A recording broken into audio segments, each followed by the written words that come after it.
ont commencé à envahir le monde. C'est-à-dire que quelques dizaines d'années après que les Juifs soient revenus en Eretz Israël après la destruction, après la fin de l'exil du premier temps, Alexandre le Grand est apparu, il a conquis tout le monde civilisé, tout le monde connu, des confins de l'Afghanistan jusqu'à la Gaule pratiquement, et avec lui est venu l'hellénisme. Et lui, c'était un élève d'Aristote. Aristote était un élève de Platon, et Platon était un élève de Socrate. Maintenant, ces gens-là, ces philosophes grecs, sont des gens qui ont forgé une philosophie à partir de toutes les croyances, entre guillemets, des civilisations moyen-orientales. Ça veut dire des croyances de Mésopotamie, de Chaldée, de Babylonie, etc., etc. Mais ils ont fait aussi autre chose, nous disent nos Chachamim, c'est qu'ils ont rencontré Shlomo Amelech. À l'époque de Shlomo Amelech, parce que les Grecs étaient des gens extrêmement curieux. Ce sont des gens qui ont essayé de sortir, de se désenclaver de leur pays, de leur culture, et ils ont essayé de comprendre ce qui se passait ailleurs. Ça, c'était leur grande force. Et donc, ils ont essayé de comprendre aussi ce qui se passait chez les Juifs. Alors, quand ils ont rencontré les Juifs, ils ont rencontré des gens bizarres. Depuis la naissance de l'idolâtrie, comme explique le Rambam, au début donc des lois de la Avodah Zarah, des lois de l'idolâtrie, il dit au départ, les gens comprenaient qu'il y avait un Dieu, puis plus tard, en deuxième génération, ils ont dit, mais les étoiles, elles ont une force, les astres ont une force, mais ce sont des ministres de Dieu, ce sont des créatures de Dieu, donc on doit les respecter en tant que tels. Puis ensuite, en troisième génération, ils ont négligé le fait que ces créatures étaient aussi des créatures de Dieu, ils en ont fait des dieux, et en quatrième génération, ils avaient même oublié qu'il y avait un Dieu, c'est comme ça que l'idolâtrie est apparue dans le monde. Mais nous, depuis Abraham Avinu, on était resté avec cette idée que la nature, elle a des milliers de facettes, mais qu'il y a un Dieu unique qui se manifeste qui gère la matière dans toutes ses facettes. Hachem, il est l'et marshavat fisabé. Il y a la dimension fondamentale, la dimension essentielle d'Hachem, l'et marshavat fisabé. Tu ne peux pas comprendre. Il n'a pas de début, il n'a pas de fin. Donc tu ne peux pas comprendre. Okay, on ne peut pas comprendre quelque chose qui n'a pas de début, qui n'a pas de fin. Quelque chose qui n'a pas de fin, oui, on peut le comprendre. À peu près. Parce qu'on a tous attendu notre tour chez le docteur. Mais quelque chose qui n'a pas de début, c'est incompréhensible. Alors on sait que cette dimension, on ne peut pas la comprendre. Mais il y a une autre dimension d'Hachem, non seulement qu'on peut comprendre, mais qu'on doit comprendre et qu'on doit étudier, qui s'appelle les midot d'Akadosh Baruch Hu, les modes d'intervention d'Akadosh Baruch Hu. Donc depuis Abraham Avinu, Yitzhak, Yaakov, les 12 Fatim, Am Israël en Égypte, et puis plus tard, Am Israël en Eretz Israël, et puis plus tard, dans l'exil de Babel, en fait, Am Israël, des millions de gens qui vivaient très très bien avec cette idée que Hachem, il a une dimension qu'on ne peut pas saisir, mais la dimension qu'on doit oui saisir, qu'on doit comprendre, c'est les midot d'Akadosh Baruch Hu, c'est la manière dont il intervient dans le monde. Par exemple, nous, tous les matins, on va dire les Yud Gimel Midot Zachayim, les 13 attributs de miséricorde. Et on comprend bien ce que ça veut dire qu'Hachem est loin à se mettre en colère. Oui. Tu vois Lieberman, tu dis, Hachem, tu dois se mettre en colère, quand même. Tu dis, il fait longtemps qu'il est là, celui-là. D'accord. Tu vois plein de Réchaïm qui sont là. On te dit, Hachem, il est Erech Hapaïm. Tu comprends ce que ça veut dire cette mida. Et parfois, quand tu te mets en colère dans la journée, tu prends 2 années, tu comprends ce que c'est le mida Tatin. D'accord. Les Chachamim t'ont dit, ne te mets pas en colère, reste calme. Tu prends un coup comme ça, tu comprends. C'est le mida Tatin. On comprend ce genre de choses. On comprend. J'image des choses juste pour poser le propos. Maintenant, les Grecs sont des gens qui ont amené dans le monde, à part tout ce qui ont été glanés à droite et à gauche, ils ont amené quelque chose de très très bizarre. Quelque chose d'étonnant. C'est qu'en fait, ils ont amené un projet intellectuel qu'ils avaient envie d'exporter. Les Mésopotamiens, les Chaldéens et même les Romains plus tard, ils n'avaient rien à faire. Que les Juifs prennent ceci, en cela, ça n'a aucune place d'importance. Ils ne voulaient pas. Et ce qu'ils voulaient, c'était administrer, mettre des gens sous la botte. Nafkamina pour Nabucodonosor. C'est que Nabucodonosor avait construit une idole. Il avait demandé aux Juifs de se prosterner devant cette idole. Est-ce que se prosterner devant cette idole, c'était de l'idolâtrie? Lui, Nabucodonosor, il veut simplement que les gens se prosternent devant son pouvoir. Si c'est ça, c'est pas de l'idolâtrie. Mais si on disait que cette idole-là, c'était l'expression de l'idolâtrie, de l'adhésion à l'idolâtrie, alors oui, il y avait de l'idolâtrie. Donc en fait, pour que ça puisse exister, il fallait simplement comprendre que dans les populations antiques, c'est-à-dire les Babyloniens, les Chaldéens, les Mèdes, c'est-à-dire des gens qui nous ont colonisés, eh ben, eux, c'est des gens qui voulaient du pouvoir. Mais les Grecs, ils voulaient quelque chose de spécial. Les Grecs, ils voulaient qu'on soit d'accord avec eux. Ça, c'est un truc très spécial. L'instrument pour qu'on soit d'accord avec eux, ça a été la raison. les Grecs ont amené dans le monde la discussion philosophique, la dialectique, toute une série de comportements intellectuels qui sont des comportements qui appellent l'adhésion intellectuelle de l'élève. C'est-à-dire que les Grecs ont tenté d'exporter ça partout. Ils voulaient qu'on soit d'accord avec eux. Quand Alexandre le Grand est mort et que son empire était partagé en trois, le centre, il a été repris plus tard par les Assyriens. Après est arrivée l'époque de Hanouka avec Antiochus Épiphane, etc. Et là, les Grecs les hellénisants ont montré leur vrai visage. Non seulement il fallait être d'accord, mais il fallait adhérer. Et quel était le débat? Au départ, le vrai débat. Le vrai débat, c'est que nous, on est capable de dire qu'on va penser le beau, le vrai, le juste, en fonction d'injonctions qui nous ont été données par un être que personne ne voit. Le grec, il vient et dit, il est où votre Dieu? Nous, on a des dieux, ils sont dans les temples, ils sont là, il y a des oracles, il y a des fées, il y a des machins, il y a des trucs. Vous, vous êtes où? Et nous, on vient, on dit, il est partout. On ne le voit pas. Donc vous allez obéir aux injonctions de quelqu'un qui vous dit ce qui est beau, ce qui est juste, ce qui est faux, ce qui est vrai, mais vous ne le voyez pas. Comment vous pouvez faire une chose pareille? Et ce débat, il n'a jamais cessé.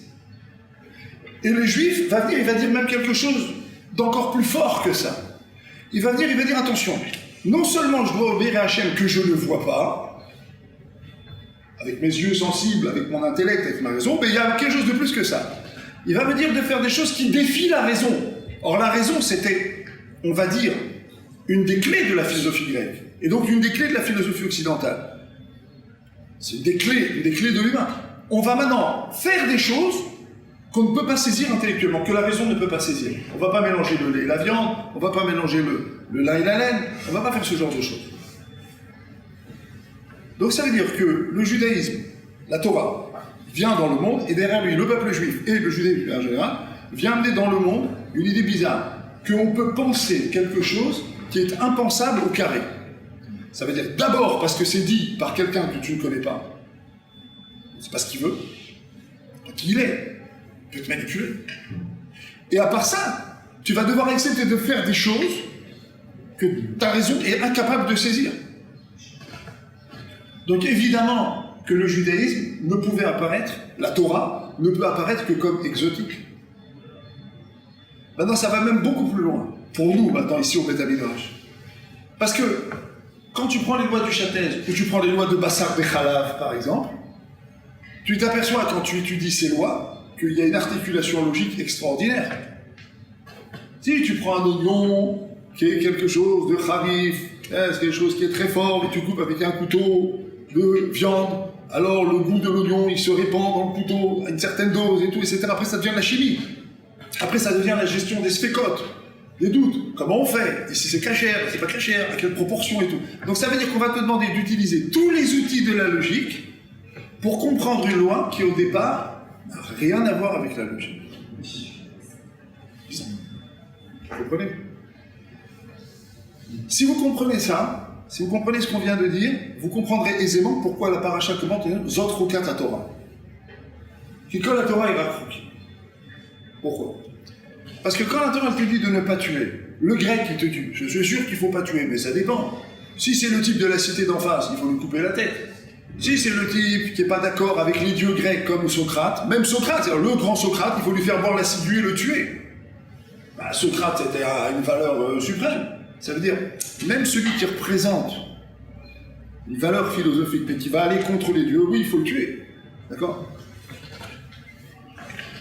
Maintenant, si tu regardes dans la Torah te dit qu'il ne faut pas tuer. D'accord, il ne faut pas tuer. Il faut tuer les Amalekim, il faut tuer les Kénéanim, il faut tuer les villes qui font Avodazara, il faut tuer le Mechanel Shabbat, il faut tuer la femme adultère, il faut tuer l'animal adultère. Ça faut en tuer du monde. Alors qu'est-ce que c'est la Torah? T'as intérêt de tuer, t'as pas intérêt de tuer. En ceci, d'une certaine manière, dans la forme, on n'est pas très très loin les uns des autres. Chacun a son interdit de tuer, et chacun a toutes les bonnes raisons de tuer toutes sortes de gens. Vous comprenez? Donc il y a un problème ici. Les gens ils vont te dire, ah alors en quoi vous êtes différent des Grecs? Vous voyez le problème? Si vous allez vers le ventre, alors c'est bien. En quoi vous êtes différent des Grecs? En quoi vous êtes différent des autres? Ah, tu vas dire, oui, mais notre Dieu est un Dieu de justice. C'est Hachem. Hachem, c'est la vérité, c'est le Hémet. comprenez? Alors, si les gens vont dire, ah bah non, c'est pas une bonne réponse. Non, non, pas du tout. Vous êtes comme nous. Vous êtes exactement comme nous, racontez pas de salade. Écoutez bien cette réponse. Parce que c'est là qu'on commence à penser. C'est là qu'on commence à réfléchir. Les Grecs ont inventé un truc qui s'appelle la dialectique. C'est-à-dire une manière de discuter. Mais un des dangers de la dialectique contre lequel les philosophes grecs voulaient protester, y compris Platon, y compris Socrate, c'est qu'en vérité, attention, dans la dialectique, ça veut dire qu'on peut tomber dans le relativisme. Ça veut dire que ce que tu dis et ce que je dis, en vérité, ça n'existe que dans un échange d'idées, mais les deux sont valables. Ça veut dire qu'une philosophie et une pensée dans laquelle il n'y a pas de dimension verticale, donc il n'y a pas de Dieu, et il n'y a pas de roc, c'est une pensée qui va dire « Ah ben, tout est égal à tout », et vice-versa, et versa-vis. Maintenant, comment tu décides qui a raison? Celui qui a le pouvoir. Si tu es un historien au service des politiques, tu réécris l'histoire, tu fais disparaître les juifs de l'Antiquité, tu en fais un petit peuple de minables, comme s'ils n'existaient pas, et on se demande vraiment ce qu'on a été dans l'Antiquité, comme c'est dans l'historiographie officielle. D'accord? C'est-à-dire que tu peux tout réécrire en fonction du pouvoir. Alors tous ces gens-là qui ont colonisé le monde entier, les Grecs, les Romains, les chrétiens, ils vont venir nous dire, mais vous aussi vous êtes dans le relativisme. Et nous on va leur répondre un truc très simple. Celui qui le dit, c'est celui qui est. Quand la possède, des mouvements possèdent. Celui qui est invalide, il invalide avec ses lunettes. Pourquoi vous nous dites à nous qu'on est dans le relativisme? Ah bah voilà, vous aussi vous tuez les Amalécites, bah vous aussi. Quoi? Comme vous, depuis les Grecs, vous avez toujours compris qu'il y a des valeurs absolues. Et que ces valeurs absolues, on peut les relativiser. Mais qu'est-ce que vous avez fait? Vous avez chassé Akadosh Baruch Hu. Vous avez chassé le divin. Vous avez chassé l'ordre de ce qui échappe à la raison humaine. Mais il faut bien des valeurs verticales. Alors à chaque fois, vous êtes débrouillé pour qu'il y ait des valeurs verticales. Et donc, qu'est-ce que vous faites? Vous nous regardez, nous les Juifs, avec vos lunettes à vous. Donc, quand vous nous posez la question, vous dites, mais vous êtes comme nous. Nous, on répond, mais non, on n'est pas comme vous, effectivement, on n'est pas comme vous. Parce que la Torah qu'on a reçue, c'est une Torah Témet qui vient d'Akadosh Baruch Hu. Et que quand Akadosh Baruch Hu, dans sa Torah, il dit, il y a la peine de mort pour celui qui transgresse Shabbat, la peine de mort pour celui qui va avec une femme adultère, pour le mari et pour la femme. Il faut zigouiller une ville qui va faire Avodazara, ou les Kénanim, ou ce que vous voulez. On est dans une autre dimension ici. On est dans une autre dimension. C'est pas la dimension que vous, les Mésopotamiens, les Babyloniens, les Grecs, les Romains, les chrétiens, les musulmans, qui vous avez créé, que vous inventez des religions, et vous inventez des dieux, et vous inventez des mythes, et vous inventez des salades, et vous inventez des histoires, et vous inventez des lois, et vous inventez évidemment des types de verticalité, et vous décidez qui doit vivre et qui doit mourir. C'est pas comme ça pour nous. Mais ça, vous n'êtes pas capable de le voir. Parce que vous vivez depuis les Grecs dans le relativisme. Vous passez votre temps, vous êtes dans le c'est-à-dire vous pensez que tout est égal à tout. Nous, on ne pense pas comme ça. Nous, on pense pas comme ça. Nous, on pense que Hachem, il a donné la Torah, sa Torah, c'est une Torah Témet, et qu'effectivement, il y a une dimension dans la Torah qui, malgré tout ce qu'on peut faire pour y réfléchir, est une dimension qui nous échappe. Zot Chukat Torah. C'est la base, c'est la clé, c'est ça toute la différence. C'est qu'en fait, nous, quand on s'est tenu au pied du Har Sinaï, on a reçu la Torah. Tandis que vous, comme vous n'êtes pas tenu au pied du Har Sinaï, vous avez créé des Torahs. C'est pas la même chose. Nous, on a reçu. Dans le meilleur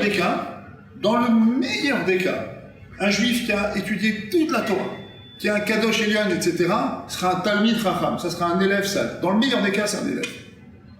Pas un philosophe. Philosophe, c'est-à-dire ami de la sagesse, c'est-à-dire les yeux dans les yeux. Dans le meilleur des cas, Raphaël Kanevski, c'est un élève. Pas plus. Tu vas dire, quand même, oui. Une fois, Chavota m'a raconté, il a dit, une fois, il y a quelques mois, il a dit, ouais, j'ai fait toutes les crottes filines. Un gamin, comme ça, il a dit, j'ai fait toutes les crottes filines. Il a dit, ah ouais? Non, c'est pas que c'est la question. Il lui a dit, je voudrais être mitrazek. Alors il m'a dit, étudier les crottes filines. Il dit, mais je les ai étudiées pour ma bar mitzvah. Il lui dit, ah bon? Ah tiens. Il dit, est-ce que tu peux me donner un cas dans lequel on peut mettre les tefilines Shabbat? Il dit, le Troumata Adéchen, il dit, Troumata Adéchen, c'est un méfarèche.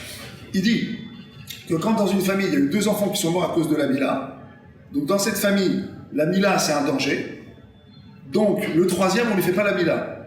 Mais comme Shabbat, on ne met pas les tefilines, puisqu'on a la Mila sur nous, et qu'on a Shabbat qui est un hot, donc on ne met pas les tefilines, puisque celui-là, il n'est pas tout, donc il va mettre les tefilines Shabbat. Il dit, c'est ça, il dit. Il dit, dans le meilleur des cas, il lui a expliqué, il a dit, dans le meilleur des cas, tu vas devenir comment? Tu continueras à étudier le Troumata des chaînes. T'as compris? Tandis que l'autre, Platon, Socrate, machin, qui tu veux, eux, c'est des boss. Tu comprends? C'est des boss, ils sont grandioses, ils sont au-dessus de tout, ils sont machin, etc. Dans le meilleur des cas, tu seras l'élève du Troumata des chaînes, qui lui-même était l'élève de quelqu'un, qui lui-même était l'élève de quelqu'un, qui lui-même venait de Moshe Rabbeinu, qui lui-même était l'élève d'Hachem. Excusez du peuple. Pas autrement.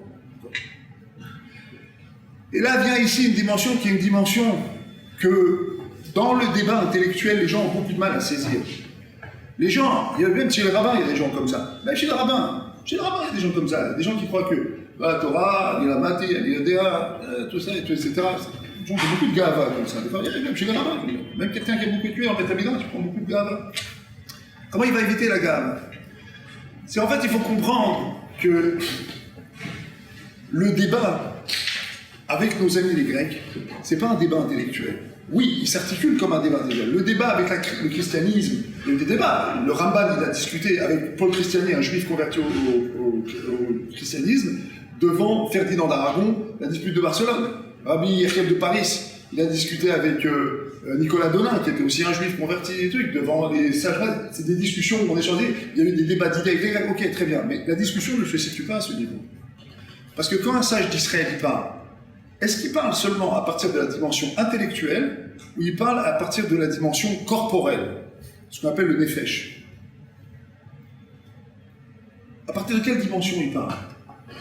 Tu vas dire une idée. Par exemple, tu as étudié une suga. D'accord? Tu as compris la suga.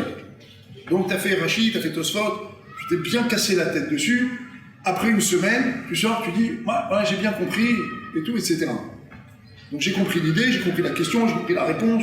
Voilà, je suis capable d'écrire rapidement un résumé. Je peux même commencer à écrire une chabura sur un texte un peu plus développé sur la suga. Mais qui parle ici? Que ton intellect? Que ton intellect? Combien d'exemples, combien d'histoires on pourrait raconter de gens qui étaient les élèves de Rashi Shkop après la Shoah?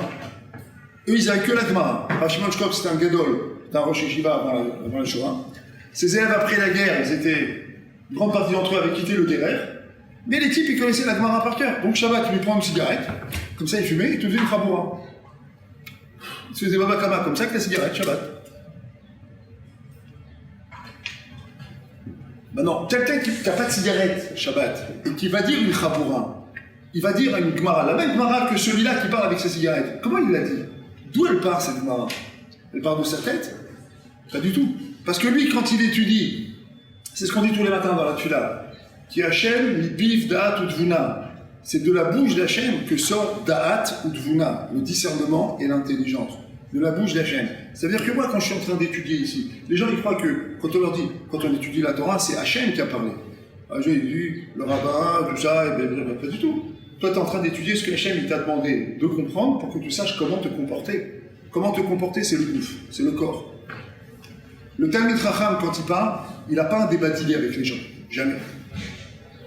Quelqu'un qui étudie la Torah, quand il a un débat, il n'a pas un débat d'idées. C'est son gouffre qui parle. Parce que c'est comment tu te comportes. Qu'est-ce qui donne de la force à ta Torah? C'est comment tu te comportes. Alors que tout le monde connaît la parabole de Socrate, qu'on a retrouvée une fois dans une position fâcheuse. Et tu as demandé, monsieur Socrate, vous parlez de morale, vous parlez de bien-être, vous parlez de... D'accord? Il a dit, quand je parle morale, je suis Socrate, et quand je suis ici, je suis un autre. Donc ça veut dire que lui, son idée, elle vient effectivement de la dialectique, de la spéculation intellectuelle, de l'effort intellectuel, mais elle ne vient pas de son gouffre. Agave, pas seulement parce qu'ils étaient homosexuels, les Grecs détestaient profondément les femmes. Et c'est très intéressant parce que cette détestation de la femme, quand après la philosophie grecque a disparu et que le paganisme de l'Antiquité a disparu, il y a une rencontre qui a créé le christianisme. Maintenant, une fois que le christianisme s'est installé en Occident, au 5e siècle, il a fallu 2 conciles pour qu'ils décident si la femme avait une âme. Tu vois le niveau, quoi. Pas de problème. Nous, on sait qu'elles en ont une, et même elles ont même 3 bouches, et qu'elles sont capables de nous éclater la tête. Elles ont Binaï Tera. Tu rentres aujourd'hui, tu dis bonjour. Elle dit, t'as pas bien étudié aujourd'hui. Je fais bonjour. Elles ont un effet, je crois, Arteshama, Binaï Tera. Elles sont pas tour de mitzvot, elles sont loin au-dessus, loin au-dessus, loin au-dessus. Si Hachem il t'a donné une femme, c'est pour que tu puisses grandir. D'accord? C'est loin au-dessus. Mais il en a fallu 2 conciles pour décider si les femmes elles avaient une âme, c'est moi. Parce qu'ils avaient appris chez les Grecs. Et les Grecs, c'est des gens qui étaient homosexuels, et c'était des gens qui étaient. C'était une société qui était misogyne, qui était profondément misogyne, d'accord? Et c'était très hiérarchisé, très raciste.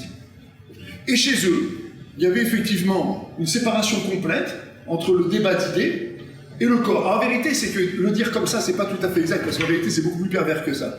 Par exemple, Socrate, c'est quelqu'un qui avait créé avec son élève la relation dialectique. Il faisait semblant d'être l'élève, il questionnait l'élève, et l'élève, il avançait, et après Socrate, il lui montrait qu'en fait, il savait pas et que lui, il savait. Et donc, il le mettait en échec. Et qu'il l'avait fait en échec, il le mettait en situation de séduction intellectuelle, et ensuite, après, il était question de rapport. Mais Socrate n'était pas pour l'orgasme. Il dit que l'orgasme, c'était pas très bien dans sa religion. Ça veut dire qu'il mettait la personne en situation de séduction intellectuelle, de dépendance intellectuelle, de dépendance physique et de possession sexuelle. Allez vous étonner après ça que les élèves des philosophes grecs s'appellent des péripatéticiens, qui au féminin des péripatéticiennes, qui est le mot savant pour parler des honneurs, des prostituées. Alors c'est vrai qu'il y a une relation très, très fine entre le savoir et le corps. Parce qu'effectivement, quand le savoir, il vient de cette idée que je spécule simplement pour faire le beau, simplement pour trouver le beau esthétiquement, simplement pour dire des idées, effectivement, après, je suis tout à fait mûr pour que mon corps, après, appartienne à n'importe quoi. Effectivement.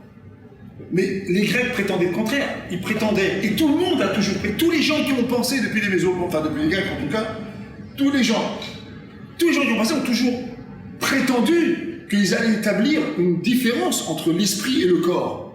Ça faisait partie de leur thématique, alors qu'en fait c'est exactement la même.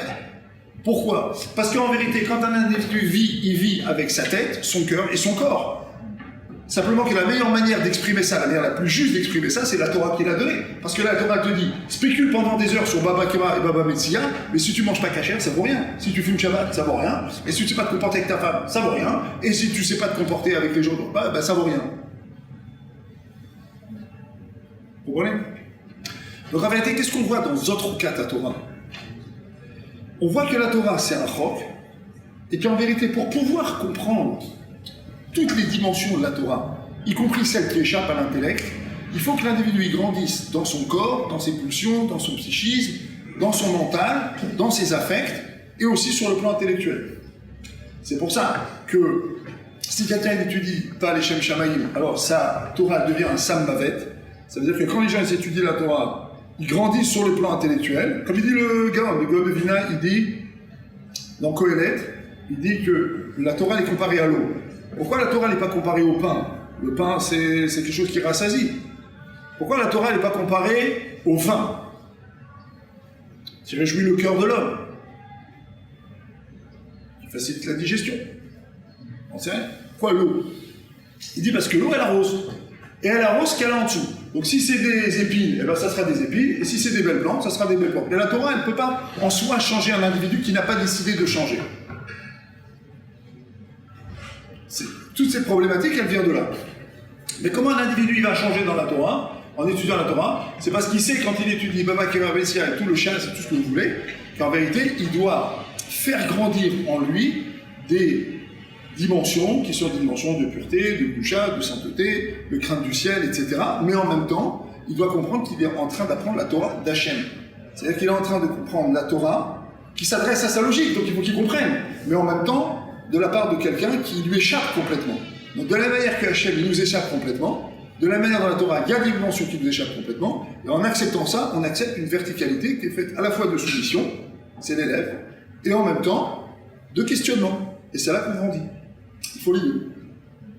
Mais toutes les autres pensées qui ont mal travaillé ces idées-là, qui les ont trafiquées ou autres, etc., elles ont produit ce que la philosophie grecque a produit, et plus tard aussi l'Occident et le christianisme, etc. Et c'est toujours intéressant parce que à chaque fois que des gens nous ont attaqués, que ce soit les Sadducéens, à l'époque du premier temps, du deuxième temps, les Sadducéens, c'était une secte, donc de gens, ça a démarré avec Tzadok et Baïtos. Comme elle dit la Gemara là-bas, Atikdosh Issocho dans Pirkei Avot, là-bas, il dit ne soyez pas comme des serviteurs qui vont servir le maître à condition de recevoir un salaire. Eux, Tzadok et Baïtos, et donc il continue après, il dit soyez plutôt comme des serviteurs qui allaient servir le maître sans penser à recevoir un salaire. Tzadok et Baïtos qui avaient un esprit tordu, on dit bah alors dans ce cas-là, ça veut dire qu'il n'y a pas de salaire à recevoir, donc il n'y a pas de monde futur, donc en vérité il n'y a rien, donc en vérité il n'y a pas Hachem, il n'y a rien du tout. Alors qu'est-ce qu'il y a? Ah bah il y a un texte intéressant. Alors les Tzedoukim, ils ont forgé les Sadducéens, ils ont forgé toute une théologie, tout un truc dans lequel il y a des textes intéressants. Le judaïsme il est réduit à l'état de culture, c'est une culture. Alors juste au passage, c'est quand même intéressant. Si vous regardez les marloquettes qu'il y a entre les Chachamim et les Sadducéens, il y en a 13. Et toutes elles portent sur quoi? Elles portent sur le service du Beth Amikdash, les Korbanot et les Sanhedrin. Ça veut dire sur les trucs qui sont publics. Jamais ils ont marloquette avec nous sur comment on met les tefilines, comment on met le tzitzit. C'est-à-dire tout ce qui est pratique, tout ce qui est privé, ça les intéresse pas du tout. Les seules marloquettes, c'était toujours sur la vie publique. Parce qu'en fait, les Sadducéens étaient des petites crapules et c'était des gens qui en fait avaient envie de prendre le pouvoir, de mettre la main sur les impôts. Et qu'à chaque fois qu'ils nous ont fait du mal, c'est parce qu'ils se sont alliés avec les ennemis de l'extérieur et ils sont devenus eux des collecteurs d'impôts. Donc la seule chose qui les intéressait, c'était de toucher au domaine public mais ils ont habillé cette histoire-là dans des débats intellectuels sur le chok et le mishpat dans le judaïsme. En vérité, il n'y a jamais eu de débat avec eux là-dessus. Jamais. C'est la même chose avec les réformistes aussi aujourd'hui, c'est la même chose. Les réformistes, leur truc au départ, à l'époque de Mendelssohn, la deuxième génération après les élèves de Mendelssohn, c'était la même chose. C'est la même chose aujourd'hui avec les réformistes en France, aux États-Unis et partout. Leur seul problème à eux, c'est de pouvoir autoriser les mariages avec les goïs. Ah, c'est tout ce qu'ils veulent. Il n'y a aucun autre problème derrière, ils n'ont aucun problème avec les tefilines. Ils n'ont jamais dit qu'on met des tefilines blancs sur le nez. Ils ne sont jamais venus en disant qu'on met des fils à la ceinture et qu'on danse à cloche-pied Shabbat. Ils ne sont jamais venus, jamais. Ils n'ont jamais discuté avec nous sur la shrita, jamais. Mais ils ont toujours discuté sur les conversions et sur les mariages. Parce que ça touche à quoi? Ça touche à ce qui est à la fois privé, mais en même temps, c'est la sphère publique. Et en vérité, ça a toujours été comme ça. Les Karaïtes aussi, c'est la même chose. Les réformistes aussi, la même chose aujourd'hui. C'est des gens qui touchent au domaine public, parce que c'est des gens qui veulent détruire Israël. Ça ne les intéresse pas de penser, de réfléchir. Sinon, ils seraient au Beth Midrash en train de réfléchir comme nous, ici, à se casser la tête sur des sujets. Là, ils penseraient réfléchir. Ça ne les intéresse pas. Ils ne veulent pas. Souvent, d'ailleurs, dans les débats avec eux, nous, on les surestime. La vérité, c'est qu'ils méritent 2 torgnoles et qui vont chez eux. On va discuter avec eux. C'est des gens qui ne sont pas du tout intéressés par les soi-disant questions qu'ils posent. Parfois, je reçois des questions de gens qui disent « Alors, qui vous a dit la Terre est ronde? Qui vous a dit que les Grecs, ils ne le savaient pas avant les Juifs ?» C'est vrai, les Grecs, ils ont fait des expérimentations, ils ont découvert que la Terre était ronde. Mais la différence, c'est que nous, on le sait par transmission. C'est tout, c'est la seule réponse. Ce n'est pas une réponse historique. Même à part ça, c'est un gaffe, une parenthèse, c'est que c'est connu que dans l'Antiquité, toutes les datations ont été complètement truquées parce que les datations ont été faites dans l'Antiquité à partir de la datation des Égyptiens, de l'histoire égyptienne. Or, la datation de l'histoire égyptienne a été faite par un type qui s'appelait Manéthon, qui a vécu 3 siècles avant notre ère, et qui a inventé des dynasties et des périodes qui n'existaient pas. Donc en fait, ils ont grossi cette histoire de 600 ans. Par contre-coup, toutes les datations qui viennent derrière sont fausses. Celles des Perses, celles de Babel et les nôtres. Et à Gave, c'est intéressant. Prenez un exemple très simple. Quand est-ce que le premier temple a été détruit? En 3338. En calcul, ça fait moins 422. Comment c'est marqué dans tous les livres d'histoire? Allez, regardez sur Internet, le premier temple a été détruit en moins 586. Différence de 160 ans, dans une période qui n'est pas de la proto-histoire du Mésozoïque. Vous voyez ce que je veux dire? C'est-à-dire que c'est il n'y a pas longtemps, c'est vérifiable. Comment ça fait qu'on arrive à des histoires, à des différences de 160 ans sur des trucs qui sont vérifiables là maintenant? Tu prends des chroniques historiques et tout, etc. La réponse, elle est très simple. Elle est que notre datation à nous, c'est une datation qui dépend de témoignages qui ont été de maître à élève, de millions de maîtres à millions d'élèves depuis 3331 ans, et qu'elle est hyper fiable, et qu'évidemment elle sera jugée non historique par des pseudo-historiens qui eux ont complètement réécrit l'histoire dans l'Antiquité pour prouver que leur civilisation était la même, et les autres qui sont venus derrière, qui étaient des chrétiens, pour prouver que les juifs n'existaient pas, etc., etc., etc., etc. D'accord? Par exemple, chez nous, il y a une tradition qui est que Pythagore, qui était le maître des mathématiques et des philosophes grecs, Pythagore, en vérité, c'est Pitou Yager. C'est la séduction du converti. D'accord? C'est vrai, c'est faux, je ne sais pas. Mais ça a été un des premiers qui a introduit dans le monde grec, qui était le monde des sophistes, donc des pseudo-penseurs, il a introduit deux dimensions qui étaient les dimensions des mathématiques, c'est-à-dire une dimension donc de la géométrie, donc de la règle. C'est-à-dire pas tu penses des concepts, machin, non. C'est mesurable. Et derrière, l'idée de la philosophie. Et les sectes pythagoriciennes étaient des sectes qui ont pratiqué l'ascétisme, on faisait très attention à la chose, ils ne mangeaient pas de viande, il y avait des tas de règles très bizarres. D'accord? On dit chez nous que Pythagore est venu vraisemblablement à adopter son mode de vie quand il a rencontré les Juifs. C'est vrai, c'est faux, est-ce qu'on a des preuves, autres, c'est pas. C'est compliqué. Notre tradition dit que ça a commencé avec Shlomo Ameler. Mais une chose est certaine, c'est que tout cet habillage de la philosophie grecque et de la philosophie occidentale et du regard de l'Occident sur le judaïsme, ça provient de trucage. Ça provient de zones de... alors que même historiquement, on peut dire que tous ces gens-là ont commencé à penser, à réfléchir, le jour où ils nous ont rencontrés, le jour où ils ont commencé à sortir de leur mythologie. C'est quoi les premières mythologies grecques?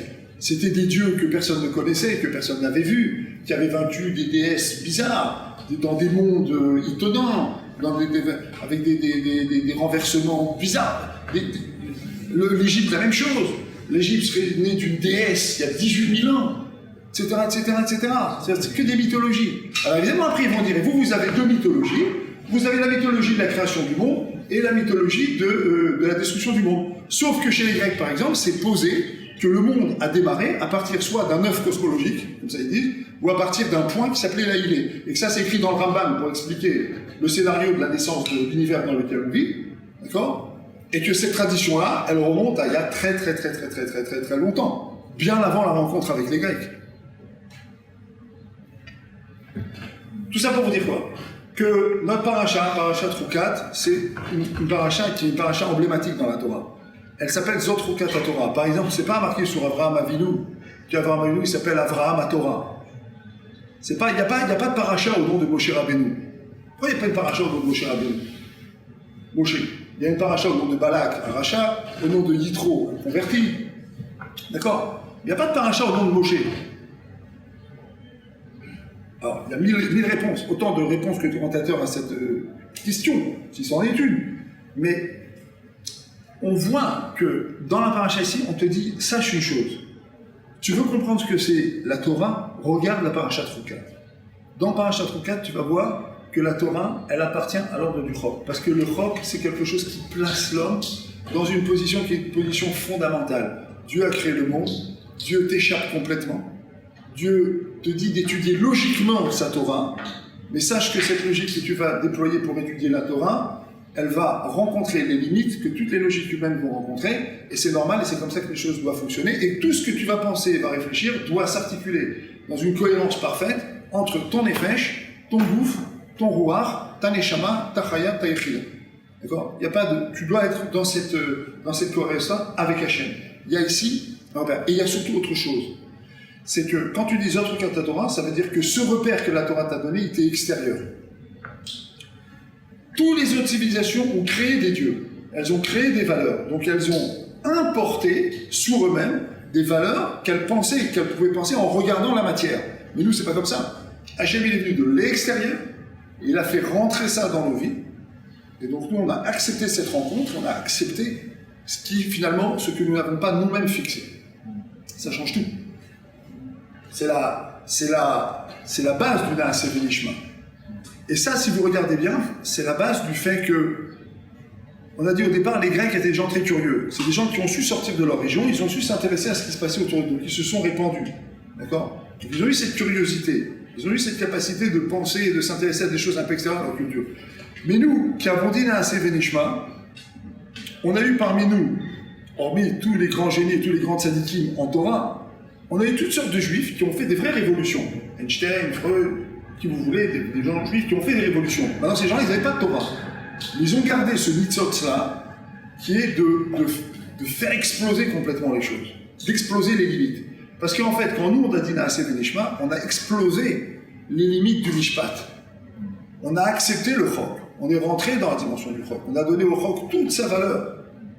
Et donc, en fait, on s'est donné les moyens de penser en dehors de toute limite. Donc c'est pas étonnant qu'effectivement des gens comme Einstein, des gens comme Freud, ou des gens comme même du Rambam, Rambam, par exemple, c'est toute la base de la philosophie au Moyen-Âge.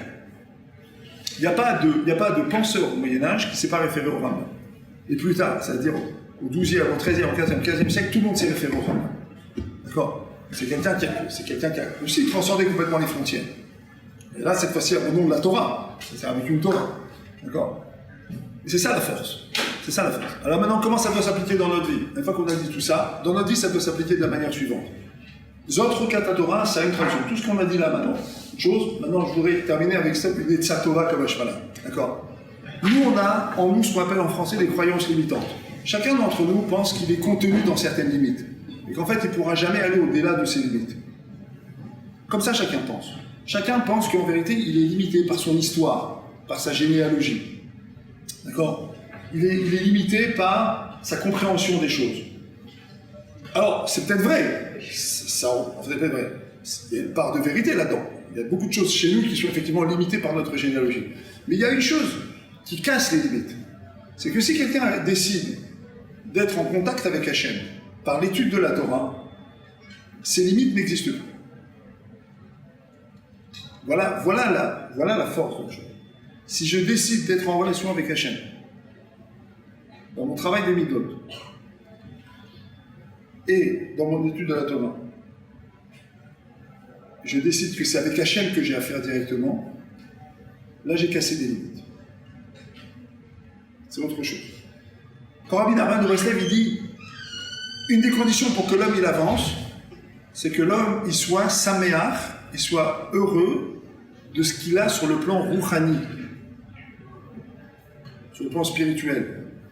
Tu dis non, mais attendez 2 minutes là, moi je connais un autre truc, je connais être heureux de ce que j'ai sur le plan matériel. Et c'est Washir Sameach Bechelko, qui est le riche, celui qui est Sameach Bechelko. Il est heureux de sa part. Lui il dit non, pas du tout. Agav Rav Wolbe aussi a construit toute sa Avoda des Midot sur ça. Le Halishur, le Rav Wolbe, il est entièrement construit sur ça. Rabbi Nachman de Breslev aussi, la Chassidut aussi, le Gaon aussi le dit dans d'autres endroits, c'est la chose la mieux partagée. Jamais quelqu'un ne peut grandir s'il pense qu'il est un pauvre type. Encore moins s'il pense que ses parents sont des pauvres types, et s'il pense qu'il vient de nulle part et que c'est un idiot fini. Et que ses parents c'est des idiots, et que c'est un shlom mazal, et qu'il ne fera jamais rien.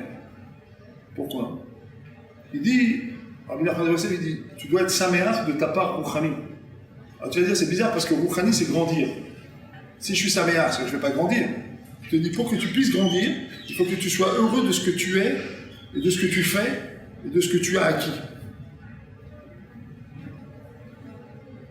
Et la réponse à ça, elle est très simple. Dans les lois de Kibud Avaim, j'ai déjà cité ça une fois ici, je vous le redis là maintenant, dans les lois de Kibud Avaim, par exemple, c'est marqué que dans Parashat Vaïtranan, c'est marqué que tu dois respecter tes parents, le man yitav lecha, afin que ce soit bon pour toi. Dans Aseret Adibrot, c'est marqué Kabet Temecha, point. Et donc respecte ton père et ta mère. Et dans Vaïtranan, donc dans Devarim, le 2 Thérodo, c'est marqué là-bas que tu dois respecter tes parents pour que ce soit bon pour toi, le man yitav lecha.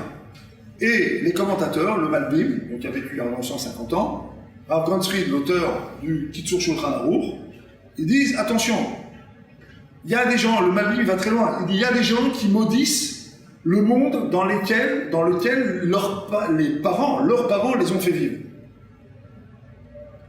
Ils vont penser que leurs parents sont des minables. Alors il dit, celui-là, il a un problème. La Torah elle vient lui dit le man yitav lecha. Rav Ganzfried, il va plus loin. Il dit, même si tes parents sont des gens qui sont très très bas dans l'échelle sociale, tu dois penser que c'est des princes et des ministres respectables. Si tu penses comme ça à leur sujet, alors tu retrouveras du tort. Si tu penses positivement, pas seulement sur ta richesse spirituelle, mais même sur ce que sont tes parents. Si tu penses comme il faut sur ce que sont tes parents, sur ce qu'est ta famille, sur ce qu'est ta provenance, alors le mani tavlecha, ça sera tov, ça reviendra en tov pour toi. C'est-à-dire, si tu penses que tu es quelqu'un de riche, tu vas pouvoir t'enrichir sur le plan rouhani. Mais si tu penses que tu es un pauvre type et que ta famille c'est une pauvre type et qu'on est tous des pauvres types et qu'on n'est rien du tout, et on est paumé, on n'a pas de mazal, et on s'en sortira jamais, et on est tous perdus, alors effectivement, la Torah ne peut pas arriver chez toi. La Torah, elle peut arriver que chez des gens qui pensent que ce qu'ils ont, c'est... Tu vas dire, mais d'accord, mais le type, Objectivement, là, il sort de prison. Ah, tu vas me dire, sois heureux de ton sort, Rouhani. Il sort de prison, les gars. Il a fait 25 ans de prison pour homicide involontaire. Délinquant primaire, multirécidiviste, très nerveux, divorcé 4 fois. Les enfants lui adressent plus la parole. Je veux dire ça, sois heureux de ton truc. On parle de quoi? On parle de ce monsieur-là, celui-là, dont je suis en train de parler maintenant, qui à un moment donné décide que le Shabbat c'est pour lui. Il décide que la Torah c'est pour lui. Maintenant, objectivement, ce monsieur, il n'avait aucune raison de rencontrer la Torah, il n'a aucune raison que la Torah arrive chez lui. Mais s'il a décidé que la Torah c'est pour lui, sa richesse rouhani elle est là, mais elle n'avait aucune raison de se trouver là. Cet homme, il doit être heureux. Il a une richesse. Il tient quelque chose. Et c'est vrai que quand on tient quelque chose, on a vraiment une grande sensation de bonheur. Et c'est ça qu'il faut cultiver. Et vous voyez que même cette idée-là, réfléchissez bien, vous allez voir, même cette idée, c'est un choc. Parce que c'est pas comme ça qu'on pense, nous. Nous, on pense que les gens qui font des choses très bien, tout va bien, tout est rose, alors ils ont un hocher, ils ont une richesse et un bonheur sur le plan spirituel. Et ceux qui ne font pas, ils disent, et même on pense même mieux que ça. C'est que comme la personne qu'on fréquente le plus, c'est le petit qui est en nous, celui qui fait des avéros toute la journée, qui fait du lachonara, qui va penser, qui va faire ci, qui va faire ça, donc on pense qu'on est des petits. Alors que les chachamim, nos sages, et plus tard, tous ceux qui viennent derrière, pensent qu'en fait, on est beaucoup plus grand, il suffit simplement de changer le regard. D'accord ? Ça aussi, si vous réfléchissez bien, c'est quelque chose qui défie la psychologie basique de chacun d'entre nous. Voilà ce que ça veut dire le chok. Sortir complètement des limites, toujours bousculer les limites, apprendre à regarder les choses différemment, apprendre à se regarder différemment, apprendre à se vivre différemment, apprendre à ne pas être enfermé dans des croyances, dans des schémas, sortir de ça. Baruch Hashem, quand on étudie, qu'on étudie comme il faut, et qu'on étudie du Moussa, même des fils que d'étudier des sugotes, par exemple, on voit Elou Velou d'Ivré Elohim Chaim, que tu vois que deux personnes sur un même sujet vont dire deux choses complètement contraires, tu vas dire c'est quand même bizarre, et les deux disent la parole du Dieu vivant. Ça t'apprend déjà cette idée qu'il faut bousculer les schémas habituels, et qu'il faut apprendre à comprendre que la réalité elle est très multiple, elle est très diverse. Donc il faut apprendre même à te regarder autrement. Même toi, tu dois apprendre à te regarder différemment. Ouais, mes chers amis, Shabbat Shalom, Bezrat Hashem,